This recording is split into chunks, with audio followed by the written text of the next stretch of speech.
The next question I'm going to answer is from a compliance manager. He says, I am a compliance manager. I recently got an NC on my risk assessment method. The auditor did not explain in detail. Quoting further explanation will become consulting, which they cannot do as a certification auditor. I want to understand the right way of defining risk formulas in the risk register. So again, this is a difficult situation because I don't know how you are doing the risk assessment right now and what the cause of NC is. But I can give you high level principles, like and to my experience, what I have seen commonly, because we also do a lot of audits as part of our consulting assignments.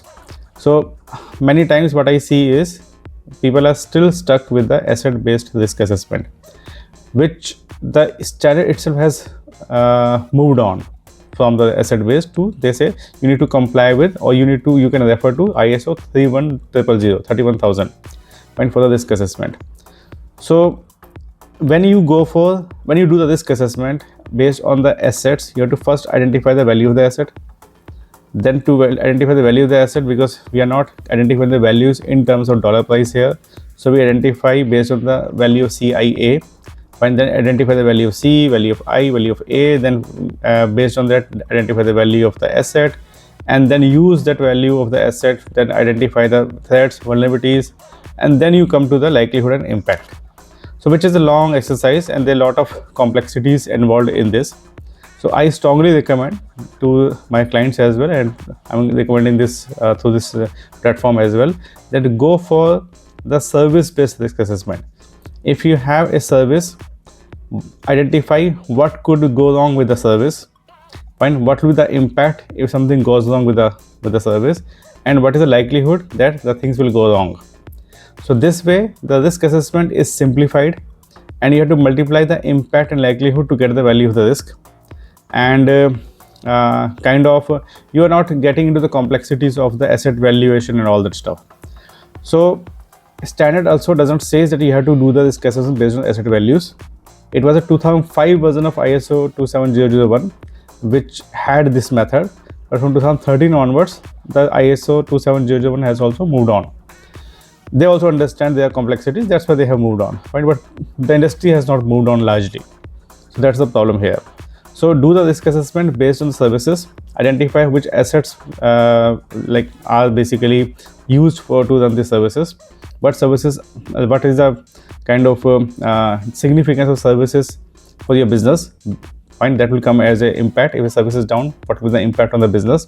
So that way you can simplify the risk assessment, right? So again, I'm not sharing any screen or demonstrating any one of my Excel sheets of how do we do the risk assessment.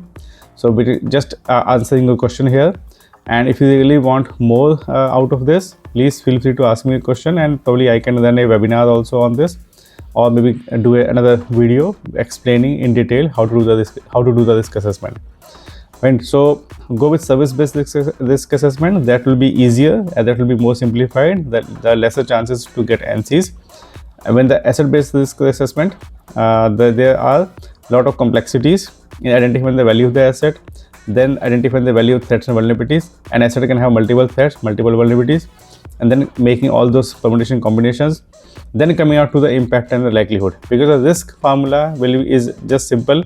What is the impact and what is the likelihood? We multiply it and we get the value of the risk. But how do you translate the asset value, threat value, vulnerability value into the impact and likelihood? There people go wrong basically. Right? So you can simplify by just putting the what can go wrong with the service, and that service is a key. Basically, why we have the asset is it is contributing towards your business. Right? So contributing towards your business. For example, if it is a web server, it is providing some of the services to your business or maybe to your client. So focus on the service, right? And sometimes we may have the similar assets, right?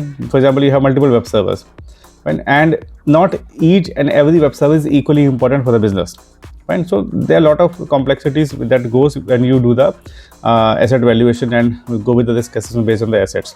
And simplify it, do the risk assessment based on services. Fine, it will be easy. Fine, and if you need more details, please submit another question, ask for the specific details, or if you are really looking for some demonstration, fine, then again submit your request through the ask me a question. Right? Thank you so much. I hope this was useful.